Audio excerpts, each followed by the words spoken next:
chez Solstimia, on a aussi des graines d'urucum. Donc l'urucum, c'est un fruit d'un arbre en fait qui contient ces graines.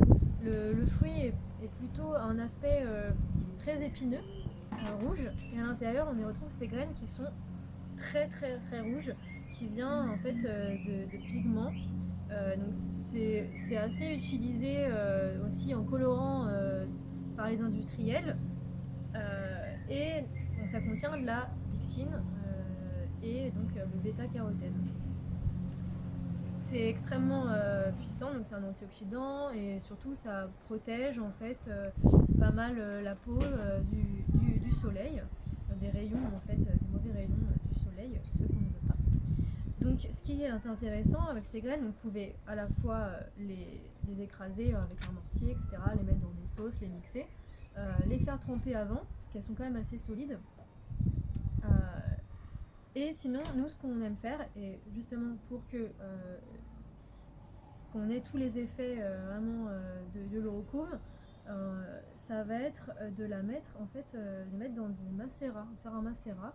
Donc prendre n'importe quelle huile que vous aimez et mettre une cuillère à soupe d'urucum dans de l'huile. Là j'ai pris une petite fiole, hein, mais ça peut être un litre d'huile et vous laissez macérer minimum 10 jours, 12 jours, jusqu'à ce que l'huile en fait se colore.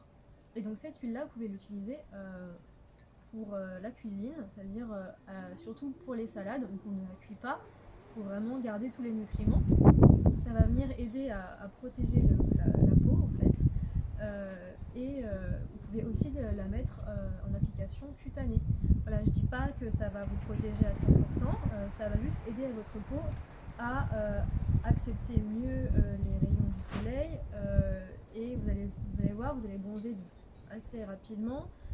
Voilà, ça va être, en fait, ça va aider la transition. Et donc, quand les beaux jours arrivent, c'est pas mal de commencer à l'ingérer, à la fois l'ingérer et en mettre sur la peau. Voilà, c'est vraiment des petites techniques un peu plus naturelles. Et vous pouvez faire vos propres cosmétiques aussi. Bon, il y a vraiment plein d'idées. Et une fois que j'aurai fini mon huile, je vais utiliser les graines hein, que je vais mettre dans un pesto, dans un houmous. Voilà, on peut les manger. Voilà. Et sinon, ce qu'il y a le plus simple encore, c'est de mettre les graines avec du poivre dans un poivrier, un moulin à poivre en fait, et en mettre sur les salades, sur vos aliments tous les jours. Voilà, c'est une autre façon encore plus simple, je dirais, que le macérat si vous n'avez pas vraiment envie